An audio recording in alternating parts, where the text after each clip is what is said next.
commodity trading advisor. He's an active trader of his own account. He also manages option-oriented accounts. He speaks on option strategies at many seminars around the world.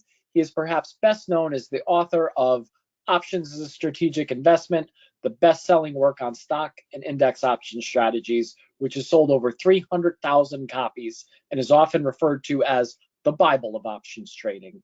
He's regularly quoted in publications such as Wall Street Journal, Barron's, Technical Analysis of Stocks and Commodities, Data Broadcasting Exchange Magazine, Futures Magazine, TheStreet.com, and Active Trader Magazine, as well as others. Ladies and gentlemen, here to present McMillan's Market Outlook, what option indicators are saying now. It's always an honor to introduce Mr. Lawrence McMillan of McMillan Analysis Corporation. Welcome back to Traders Corner, Larry. Oh, thanks a lot. Can you hear me all right? Loud and clear. All right. We got your splash screen up. Good.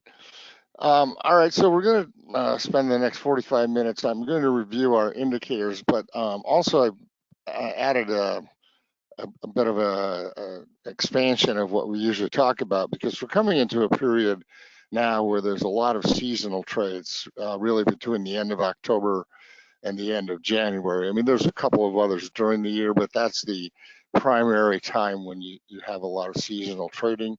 And we're coming up on a very important one actually tomorrow. So this is a really good time to be talking about those things. So we'll get to all of that. Just a little bit of background on our company. I started out as a derivatives research company well over 30 years ago, after having been a prop trader on Wall Street for a while. And we basically we were doing research, selling research, writing newsletters, that sort of thing. But in 2008, we had a lot of good calls on the market, so we got into money management. So we're currently a CTA, which is on the future side, and an RIA on the stock side, mostly just using one particular option strategy that's been quite profitable over the years. And then we also do a certain amount of option education, mentoring, webinars like this, that sort of thing. I'll come back to this later, but the PDF of this webinar is posted at this website, optionstrategist.com/MCM-web, so you can download the PDFs there, both in color and grayscale. And also there's this special that we're offering. I'll talk more about that later. So the four main indicators that I want to go over that we use to have a pretty good success in predicting the market. One, of course, the chart of the S&P 500. That's a must. But then we look at equity-only put-call ratios or other put-call ratios as a measure of sentiment. We look at market breadth, where we have an option-oriented take on that. And then, of course, the various aspects of volatility, VIX, and the various futures and things that you can trade volatility with. So this is a very important rule, especially right now. Oversold does not mean buy. So we've had a number of oversold conditions in the last, 3 weeks or so. Most of them did not materialize into buy signals, or if they did, they were very weak buy signals. So oversold markets can continue to decline for quite some time. There's a companion saying as well, overbought does not mean sell. We don't really have anything that's overbought right now, but we did last summer, and we will again someday, I'm sure. So here's a 2-year chart of the S&P. There's just a couple of pretty important things on this chart. First of all, this level right here, the 4,200 level, well, there was support of 4,300, but that was already blown through. Now we're blowing through 4,200. We've fallen below, not only below 4,200, but below the 200-day moving average, which is right here. So those are pretty negative things. And, right now we're in the midst of a 10% decline off the highs. That's, garden variety correction, I guess.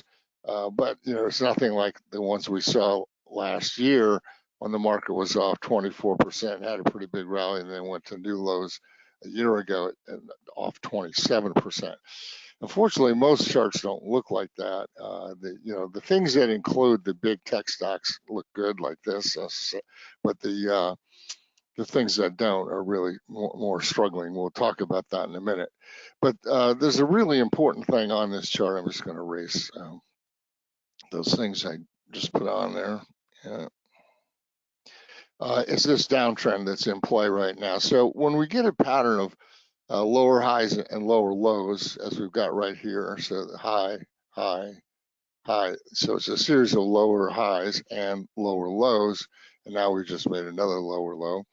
That's a downtrend. I mean, you don't have to get more technical than that. And once you're in a downtrend, you have to respect it. So we're basically carrying a core bearish position as long as that downtrend is in place. Yes, we will trade other oversold buy signals around that or what have you, but that is the basic trend right now, is down. And while the fall of the year is often bullish, we'll just have to see how it's going to unfold this year. Here's just a 1-year chart. One thing that's different on this chart I just added here is this. There's a gap that was left in September. It was actually right after the FOMC meeting, I believe. We gapped down. That gap has not been filled. The gap would be filled at 44.01, and so we're basically saying right now this is a negative market until it can fill that gap at 44.01. So what happens when we break support at 4,200? Well, there's a little support here at 4,100 or just below, and then you're talking 3,800. So if we get down that far, it's really pretty ugly.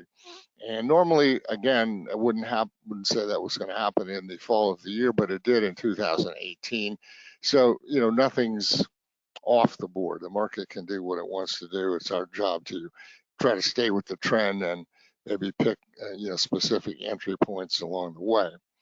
So just to summarize, when we drop below 43.30, if you were a subscriber, you know that I was very concerned about that level being major support. Now we've broken 4,200 and the 200-day, and we're in this pattern of lower highs and lower lows. So to me, that all adds up to holding a core bearish position until the gap at 44.01 is filled. And as we move lower, we use trailing stops. I'll bring those stops down closer to where the market is. So another thing we do with the S&P chart is we draw Bollinger Bands around it. I call them modified Bollinger Bands because when John Bollinger invented Bollinger Bands, he defined volatility as the standard deviation of closing prices. And while that sounds logical, and it is logical, the math guys have a slightly different approach.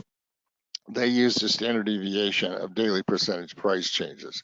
So here's the chart of the S&P with the modified Bollinger Bands drawn on it using that alternate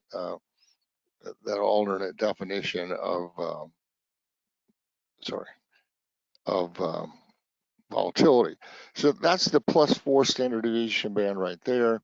Inside of that is the +3. So we get a signal when it moves outside it, and then back inside that is a sell signal right there. And then typically we hope to see it reach the lower band and then we cover. So the red letters here are successful signals, and we've had this system in play for a long time, 20-some years. So it's made a lot of money over the years. Fortunately, right now, it gave a false buy signal there, and now this is a buy signal that's generated right around the 1st of October. I'm actually the 6th of October, but it's now obviously not doing too well. And if we fall below the -4 sigma band there, which right now is around 41.40, if we fall below there and close below there, that will terminate that signal and a new one would have to set up. So it has a great track record. Obviously, any system is going to have some losses. It's rare to have 2 losses in a row in this one, but it looks like we could be in that period right now. This technique can be applied to not just S&P chart, but to any index stock or futures contract. And so I actually offer a service where we have the charting, the charts show these signals on them. You can see there's a buy signal there, a sell signal there. This is the S&P, and we email you every day with new signals or where the new signals would set up. So one that I'm actually looking at pretty closely right now is XLP, which is consumer products, where the thing really got sold off very hard, dropped way below the -4 sigma. Now we're trying to get back inside the -3 sigma, generate a buy signal. Anyways, moving on, the next indicator we look at is put-call ratios. Put-call ratios were discovered as an indicator by Marty Zweig back in the 1950s, and it's a contrary indicator. So basically, if there's too much put buying, that means everybody's bearish, and we want to do the opposite. We want to do something bullish. Conversely, if there's too much call buying, then everybody's bullish, and we want to do something bearish. Of course, defining what too much is the whole key to this. And so let's just look at a simple example. Suppose at the end of the day in IBM, we sum up the volume of all the calls that were traded, all the puts that were traded, and separately sum up the volume of all the calls, divide the two. That's the put-call ratio for today for IBM. So that just uses the volume of the options, not their price. So what happens here, since puts are in the numerator of this fraction, if the numerator increases, the ratio goes higher. In other words, if put buying increases, the ratio goes higher. But when's put buying likely to increase? Well, it's when the underlying is going down, right? So they move in opposite directions. Same thing with call buying. If the denominator increases, the ratio drops. And of course, when is and that's with heavy call buying. When is there likely to be heavy call buying? Well, that's when the stock is rallying. So we publish about 1,600 of these charts on our website every day in a very low cost area of our website, which we call the strategy zone. And I keep a moving average just in case there's something to do with Fibonacci, but we use a 21-day moving average on these. And here's how it typically would work. Let's say the stock is moving down. And so as the stock is moving down, people are buying puts, forcing the put-call ratio higher. So the public is right during a trend. But now eventually the put buying wanes and we get a local maximum on the put-call ratio chart. The local maximum on the put-call ratio chart is a buy signal for the stock. So now if things are working right, the stock starts to go up and move back over to the left, stock's still going up. As the stock is going up, people are buying calls, forcing the ratio down. Eventually you get to a local minimum on the put-call ratio, and that is a sell signal for the stock. So for the broad market, we use all stock options that trade the equity-only put-call ratio. So this is not a current chart, but on top is the S&P 500 index, and on the bottom is the equity-only put-call ratio. And you can see the inverse symmetry that exists there most of the time. That's why we use that ratio. So here's the current situation using, again, just option volume. We had a great sell signal back here in July when the indicator was way down here. So there's a local minimum right down there. Remember, that's a sell signal. So that coincided with this. Then the market did sell off.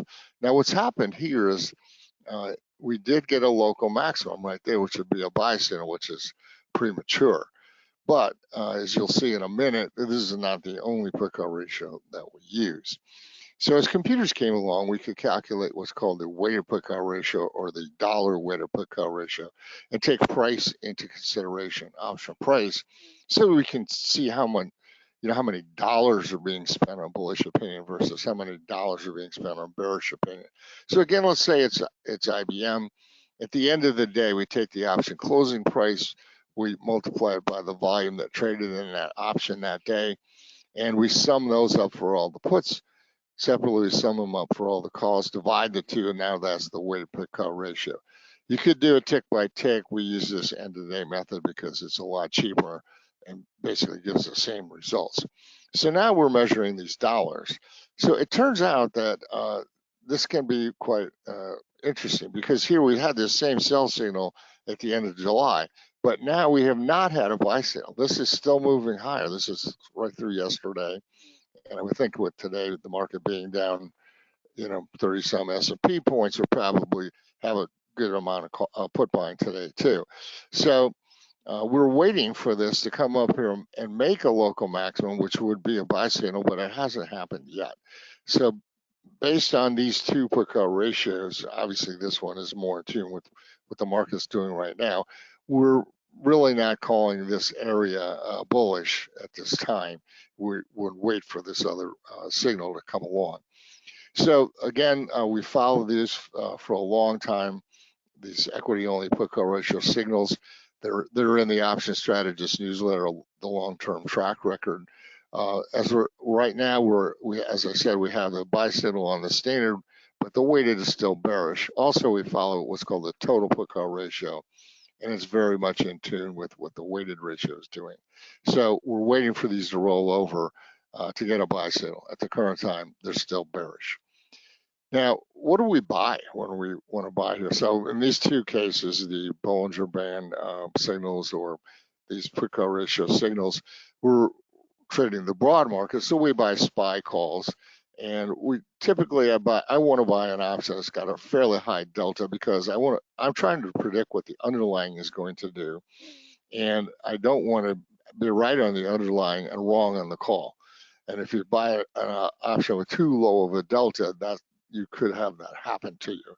So we buy fairly high delta. If we're trading short term, we're looking to buy a SPY call in the money, 1 or 2 strikes with a delta 70 or higher. If we're going out a little farther, maybe say 3 months, we'll buy an at the money call, but it still has a delta slightly larger than 0.5. So what happens is, when we're right, the option moves with us. Now on TV, they seem to always spread, and in reality, I don't know any strong, confident option trader who's speculating and is spreading every time like they do. Now there's times to spread, but when you spread, you buy this call at the lower strike, and then you also sell a call at the higher strike. So what happens is when you get to the higher strike, the call you sold limits your profit potential beyond that point. So you really should only be doing that if the options are expensive.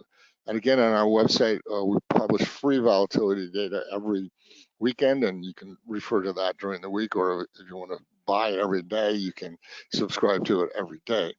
But what the red line shows what your profit graph would look like if you owned a call. And of course, it's unlimited to the upside. But if you have the bull spread, you've cut off your upside. So beyond this point, you're not making any more money. And the proponents of the spread say, well, you're risking less. Actually, you're not risking less. You're risking 100% in both cases. Your broker will only ask you to put up the price of the spread or the price of the call, in which case you could lose all of it. So you're really risking 100% in both cases. If you're that concerned about dollars, then instead of buying 4 spreads, maybe buy 3 calls or something like that. But the risk is 100%. So that's a fallacious argument. So there's a couple of ways, if you are spreading, to minimize the negativity of having sold that call. First, you could widen the strikes when you put the spread on. So right now, with VIX starting to move higher again, we are spreading when we're trading VIX, but if we're doing a call spread, we leave 15 to 20 points between the strikes. And if we're doing a put spread, we're leaving 30 to 50 points between the strikes because puts are more expensive out of the money than calls are. So, okay, well, this is just a refinement on that. Also, what you can do to improve your profitability is once it rallies to the short strike, let's say you've got a bull spread on, rallies to the short strike, take that spread off, take your profit, and now put on a new one because there's really not that much more left to the upside. So those things, when we're making recommendations in our newsletters, we talk about those things quite often. The next thing that we look at in terms of a market indicator is breadth. So breadth is simply advances minus declines. You can keep a cumulative total of that, or you can keep an oscillator. So we do both. And the oscillator that we keep is today's value, oscillator value is 90% of yesterday's oscillator value plus 10% of the difference between today's advances and declines. Now, there's two data sets that we use. The first is the obvious one of the New York Stock Exchange, but because there's a lot of things on the New York Stock Exchange that are not stocks, they can distort breadth. So we also use what's called stocks only breadth, or what we call stocks only breadth. And in this case, that's all stocks with options. There's over 6,000 optionable stocks right now, so that's a pretty big data set. And we keep the oscillator. Here is the oscillator going back almost 10 years. And you can see that in the bull market, we didn't get the oversold areas are green. We didn't get oversold very often. We got overbought a lot. But then, once we hit a couple of hard spots, this was December of 2018. This, of course, was March of 2020. Those created huge oversold conditions. And as I said before, oversold doesn't mean buy. So we didn't actually buy till here, but there's still plenty of room left on the upside. Now, since 2022, we've been in a more bearish market most of the time. I understand that we rallied, on S&P terms, we rallied since last October, but in real stock terms, it's been a much bigger struggle. Look at the chart of the Russell 2000, for example, is mostly going sideways. In fact, it's really right down to its lows. So either it bounces from here or there's big trouble ahead. Anyway, we're currently in a very oversold state right now. So the market has sold off here in the last few weeks, has been oversold most of the time. It tried a little pop there, didn't really work. So we're down in here. We're pretty oversold. It's going to take a couple of days of positive breadth just to get this thing back to the buy signal.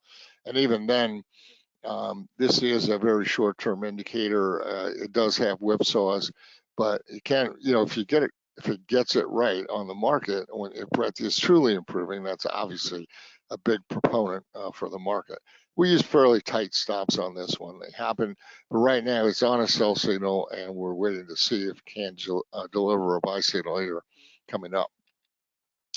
New highs versus new lows is another indicator that I think has a lot of worth in the market. We use a very simple situation. If new, in this particular case, as you were showing about the last month and a half of data, and right here on these 2 days, September 21st and 22nd, new lows on the New York Stock Exchange were more than 100 on both days, back to back. Same thing here. So this is a sell signal, and that sell signal is still in effect. Now look what's happening here recently. 3 of the last 4 days, we've had more than 400 new lows. So that means that, new lows goes back to last October.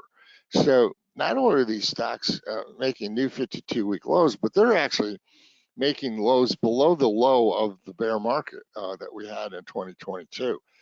Today there's about 250 new lows so far.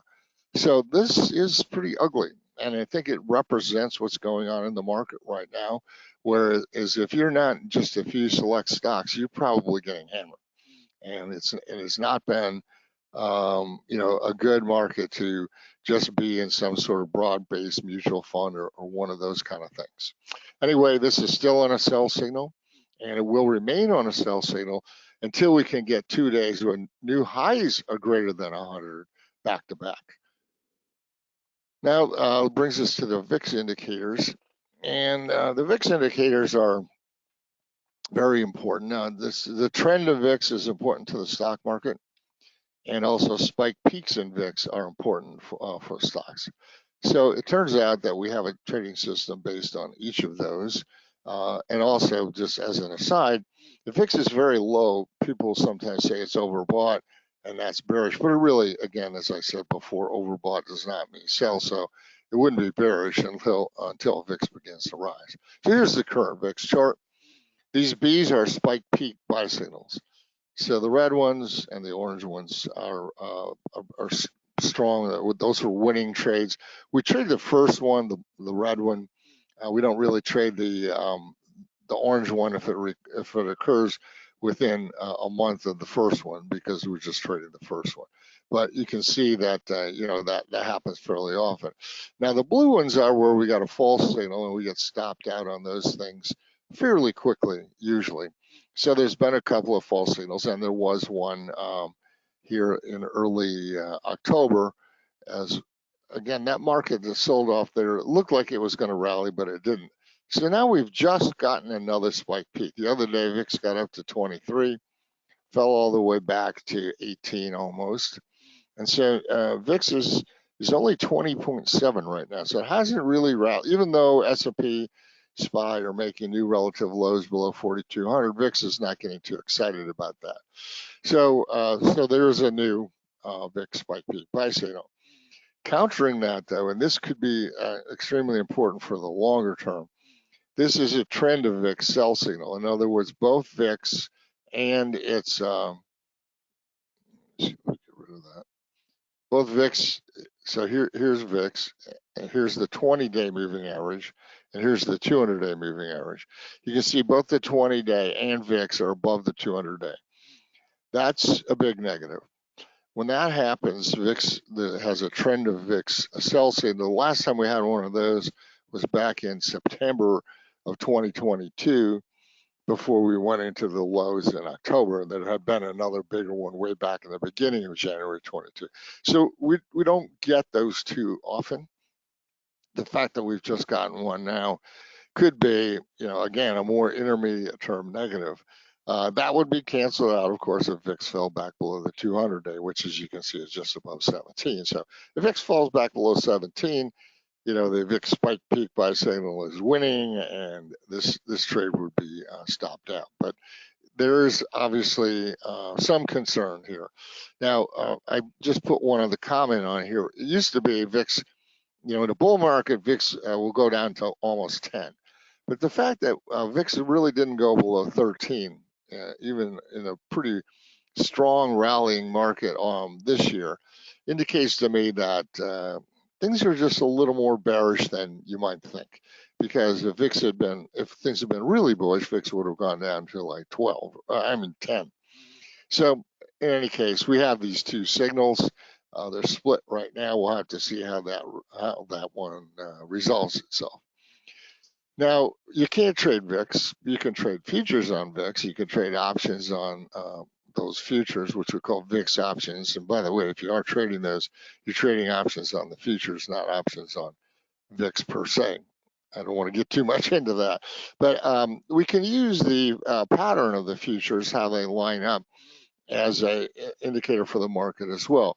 So here, if the near-term future is the lowest and then they go higher out in time like that, that's bullish, and typically VIX would be somewhere below these, and so they would all be trading at a premium.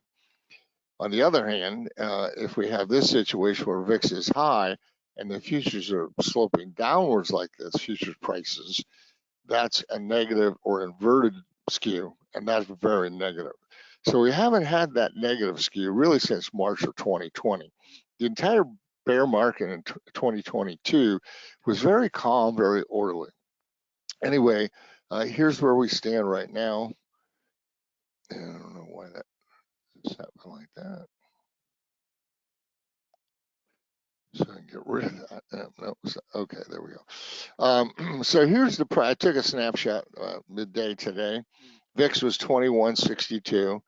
The near-term futures were 2095, and the next month was 2090. All right, well, that's not good because that's slightly inverted, but slightly inverted we can live with. If that gets to be a big inversion, we have a problem. We start to see that second slide there. But you can see from then on, they slope upwards, not a lot, but a little. They're sloping upwards to even where we go out, out to next June. There's a premium. It's only 63 cents. That sometimes is as big as $5 or something in a real bull market. But this is sort of indicating that there's some concern here.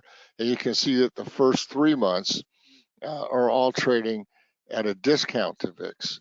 Again, not a huge discount, but a discount to VIX, also slightly bearish. Now, if you don't have the futures, you can look at the CBOE's volatility indices. There are 6 of them, 1 day, 9 day, VIX is the 30 day. etc. Here's how they line up right now. You can see this is not a perfect slope. Yes, these slope upwards right here, but this 9-day being above these other two, that's somewhat worrisome. Again, I wouldn't say that's an outright, terrible sell signal, but a couple of times in the past where the market has had some severe dislocations, February of 2018, February of 2020, these things inverted very obviously before the market broke. So this is something we're keeping a very close eye on right now. If these inversions really take hold, that would be negative for stocks. So what does really take hold mean? Well, I would say if November futures rise more to a price of more than $1 above December futures, then it's time to really take some defensive action. So just to summarize what we've got going on right now, we do have some bullish indicators. If you recall, there was the MVB, the McMillan Volatility Band indicator, the standard put-call ratio, and the VIX spike peak. They're not, I wouldn't say, doing that well right now. As we just went over the construct, it's kind of in the middle, but all these things are negative. The trend of VIX, the trend of SPX, the breadth oscillators, new highs versus new lows, and the weighted put-call ratio. So if some of these can move over this way into this column, things would improve a lot. And since they are very oversold, that's a possibility of happening, but we can't say, I don't anticipate. We just react to the indicators themselves. All right, so I want to finish up by talking a little bit about some seasonal patterns. So this just summarizes our whole thing. So SPX is in a strong downtrend. We're holding that core bearish position.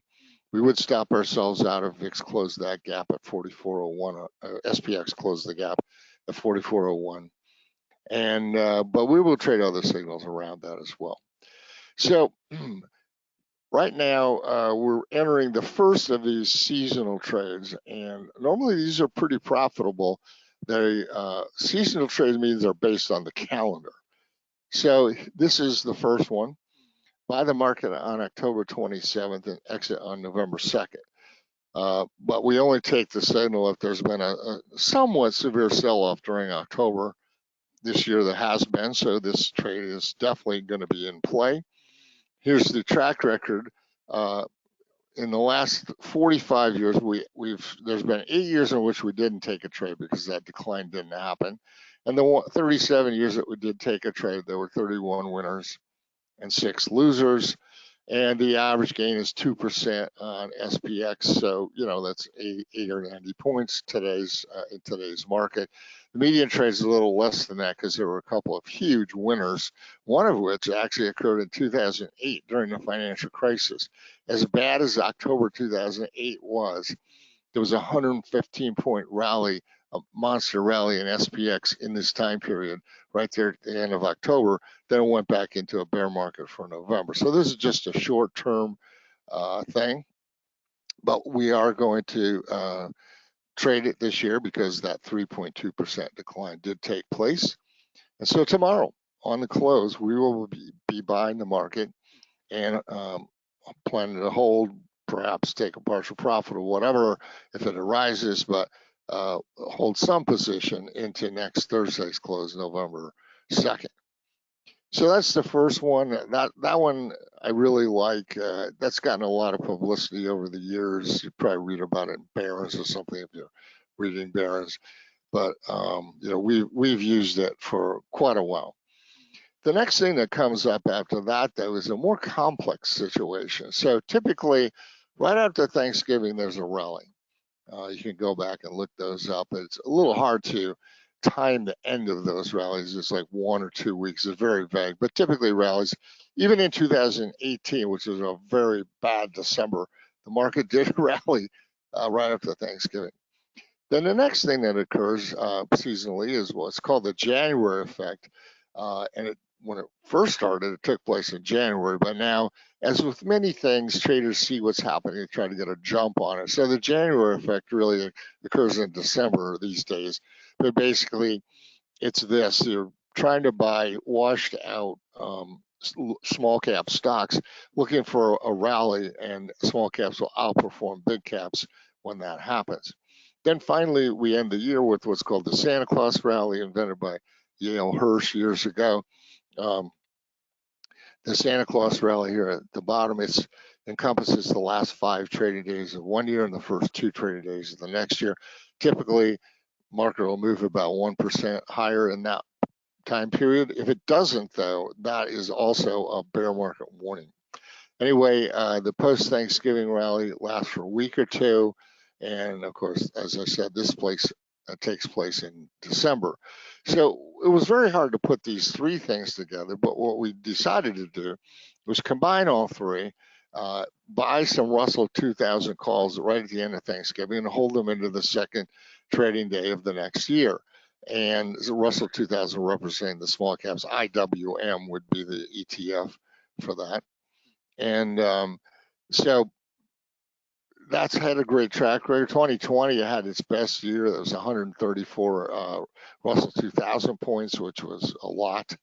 But then it's last couple of years it struggled. In fact, 5 of the last 6 years, S&P has outperformed the Russell, except for that 2020 during that time period. So, you know, we're considering this year we might want to throw some S&P in there as well as the Russell. But this has a pretty strong track record: 23 wins and 8 losses in the last 31 attempts, 31 years, and the average win is 4.7%. That's because it's a longer holding period, about 5 weeks or so. So just a couple of other facts. You sometimes hear people talk about trading during Thanksgiving week. To me, I wouldn't bother. This is the last 33 years what's happened on Monday, Tuesday, and Wednesday of the week of Thanksgiving. You know, Monday is really up in the air. Tuesday, there's been more winners than losers, but they've only totaled 54 S&P points in 33 years, so that's not very much. Wednesday seems to be the best day, but again, I don't know if I'd really trade that. And then if you really want some justification for not coming into work on the day after Thanksgiving, this is it. The market basically averages going down 0.1%. So it really doesn't do anything. And while I know a couple of years ago, the market was down 106 on the day after Thanksgiving, overall, it averages out to not much of anything. But we do then move into January, and there's 2 strong patterns in January. And if you take us up on our offer, and we'll talk about in a minute, you'll be a subscriber during these time periods. And the first is what I call the January defect. Actually, I didn't name that, someone else did. But basically, you sell NDX on the 8th trading day of the year, and you cover 10 days later. Obviously, we buy puts, not sell short index. And then later, starting on the 18th, when that season was ending, you buy S&P and you hold it for 4 trading days or 5. There's some nuances there. So both of these have had some pretty good trades over the years. 2 years ago, we are 1900. Well, 2 years ago, 2022. The market, if you'll recall, started down pretty heavily in January, and the brunt of it was taken by the big cap, tech stocks. And so S&P or NDX dropped 1,900 points in that time period. So that was a very profitable trade for our put buyers. There's been some big losses in this trade too. In other words, like this past year, more NDX rallied a lot in January. I think people have been waiting to buy back those same stocks in January. But since we're buying puts, we have a limited loss. So we're not, taking a huge loss on any of these. It's just limited based on your capital. Then in January, that trade, 30 wins, 8 losses in the last 38 years. The average is about a 1% move on the S&P. In the last 2 years, I've seen moves are way better than that. So these all add up to, seasonal trades that we are going to be making coming up. And also there's a couple of others during the year, but these are the main ones. And so this offer that we're offering right now is $249 for four things. Number one, you get the Option Strategist newsletter where you'll be reading about these seasonal trades, and we usually try to write some articles about them and things like that, so that you're, you know, more informed than just saying do this, do that, whatever. You also, if you're interested in learning, receive a 14 webinar intensive home study course. These are all recorded in the last year and a half, and they are ranged from elementary through advanced. Each one is at least an hour and a half long, so that's quite a bit of option educational material there. And of course, then you get the book. And if you want, we'll talk to you about our money management strategy as well. So just the things that are in there, the Option Strategist, we've been publishing for 32 years. There's a full track record on our website. As I said, the intensive webinar, home study webinars are each about an hour and a half in length. And if you're interested, the consultation for money management. We also have a brand new website, so I invite you to come and visit that. This is just what our homepage looks like now. If you're familiar with it before, you know it looks quite a bit different. And we just put up a number of new. Well, actually, all the pages I guess are new, maybe until you dive way down deep into the subscriber areas. So we have two other newsletters that we are more expensive, the Daily Volume Alerts and the Daily Strategist, where we talk about all of these things daily, and we trade all these signals as soon as they happen. We also have a YouTube channel and record a market comment every Monday if you're interested. And then in a less specific way, we have a daily put writer newsletter where we write deeply out of the money puts with a high probability of success. And that has a really good track record. And then we also have a special situation alerts newsletter as well. So you can access all of these things. If you go to this MCM web, that's where you can download the PDFs of today's webinar and also get that special, as well as looking at these other things if you're interested.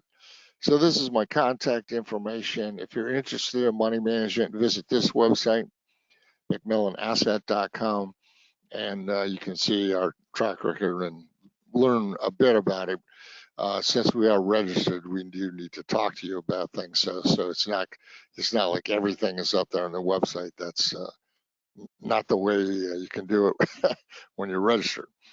In any case, I think I'm just about on time for concluding here. Oh, Larry, I want to ask again. The thing for tomorrow, 10/27. We're going long on the SPY. We hold it for a couple days. That's it. Well, I'm gonna buy a couple week outdated calls and test that out. Yeah, you should. Yeah, definitely. I mean, I'm definitely be seeing that myself. I've been doing that myself. Hey, if I'm following you, I feel like I'm, kind of doing well. But, hey, okay. as usual, incredibly informative information. I love your presentations. Ladies and gentlemen, that was Mr. Lawrence McMillan of McMillan Analysis Corporation, and we refer to Larry, like I think it was Mario said in the chat, as the E.F. Hutton of options traders here on the Traders Corner, because when Mr. McMillan is talking options, it's a real good idea to listen. I guarantee you'll learn something. Keep up the great work, Larry. I've been waiting all day to get to your presentation and hear your perspective on the current environment, and bullish for the next few days, and it seems to be bearish after that.